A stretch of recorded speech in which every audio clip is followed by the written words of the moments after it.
প্রধানমন্ত্রীর বর্তমান প্রেস সচিব নাঈমুল ইসলাম খান তিনি একজন প্রিয় রাজাকারের বাচ্চা।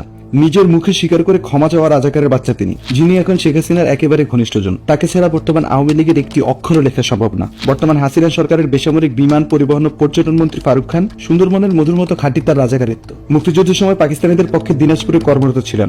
মুক্তিযুদ্ধ শুরু হলে তিনি পাকিস্তানি সেনাবাহিনীর পক্ষে প্রথম অপারেশন চালান এবং কয়েকজন মুক্তিযোদ্ধা ও নিরীহ বাঙালিকে নির্মমভাবে হত্যা করেন। প্রধানমন্ত্রী শেখ হাসিনার বেআই ইঞ্জিনিয়ার খন্দকার মোশাররফ হোসেন কুখ্যাত রাজাকার। তিনি শান্তি কমিটি গঠন করে মুক্তিযোদ্ধাদের হত্যার জন্য হানাদার বাহিনীকে প্ররোচিত করেন। খন্দকার মোশাররফ শান্তি কমিটির জাবদের নেতা ছিলেন। তার পিতা নুরুল ইসলাম নুরু মিয়া ফরিদপুরের কুখ্যাত রাজাকার। চাঁদপুর 1 আসনের সরকার দলের সাবেক স্বরাষ্ট্রমন্ত্রী মহিউদ্দিন খান আলমগীর 1971 সালে 26 মার্চ হতে 16 ডিসেম্বর পর্যন্ত ময়মনসিংহে অতিরিক্ত জেলা প্রশাসক পদে কর্মরত ছিলেন। তিনি পাকিস্তান সরকারের অধীনে চাকরি করে মুক্তিযুদ্ধের সময় পাকিস্তানকে সহযোগিতা করেছেন। তার বিরুদ্ধে গণহত্যার অভিযোগ রয়েছে। আওয়ামী লীগের প্রেসিডিয়াম সদস্য সৈয়দ জাফরুল্লাহ মুক্তিযুদ্ধের সময় পাকিস্তানের পক্ষ হয়ে কাজ করেন। মাসিক সহজ কথা আয়োজিত যুদ্ধ অপরাধের বিচার বর্তমান প্রেক্ষাপট শীর্ষক সেমিনারে বক্তব্য দিতে গিয়ে কাদের সিদ্দিকী বলেন, আওয়ামী লীগের বর্তমান প্রেসিডিয়াম সদস্য সৈয়দ জাফরুল্লাহ মুক্তিযুদ্ধের সময় পাকিস্তানের পক্ষে ছিলেন। জাফরুল্লাহ স্বাধীনতা যুদ্ধের সময় পাকিস্তানিদের পক্ষে পূর্ণ সমর্থন দেন। ময়মনসিংহ 6 আসনের সাংসদ ও আওয়ামী নেতা অ্যাডভোকেট মোসলেম উদ্দিন 1971 সালের মুক্তিযুদ্ধের সময় রাজাকার ও শান্তি কমিটির সদস্য ছিলেন বলে 2012 সালের 4 এপ্রিল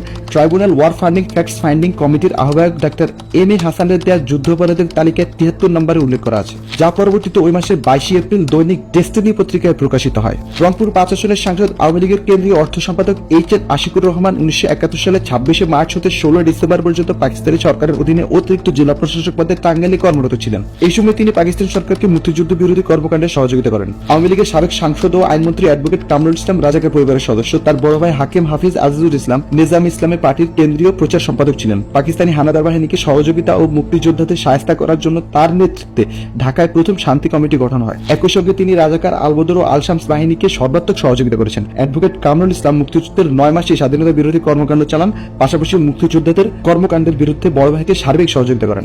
বরগুনা 2 আসনের আওয়ামী প্রার্থী শওকত হাসানুর রহমান রাজাকারের বাচ্চা। গতবার মনোনয়ন প্রত্যাশীদের সঙ্গে সাক্ষাতের সময় যুদ্ধ অপরাধীদের সন্তানকে মনোনয়ন দেওয়া হবে না বলে জানিয়েছিলেন প্রধানমন্ত্রী, অথচ শওকত হাসান মনোনয়ন পেয়েছিলেন। মুক্তিযুদ্ধের সময় তার বাবা খলিলুর রহমান বরগুনার পিস কমিটির চেয়ারম্যান ছিলেন। জামালপুর 3 আসনের সাংসদ মির্জা গোলাম একজন রাজাকারের বাচ্চা। তার বাবা 71 সালে মাদারগঞ্জের শান্তি কমিটির জাবদের নেতা ছিলেন। তিনি রাজাকার আলবদর গঠন করে মুক্তিযোদ্ধাদের বিরুদ্ধে লেলিয়ে দিতেন। তার বিরুদ্ধে নারী ধর্ষণ ও লুটপাটের একাধিক অভিযোগ আছে।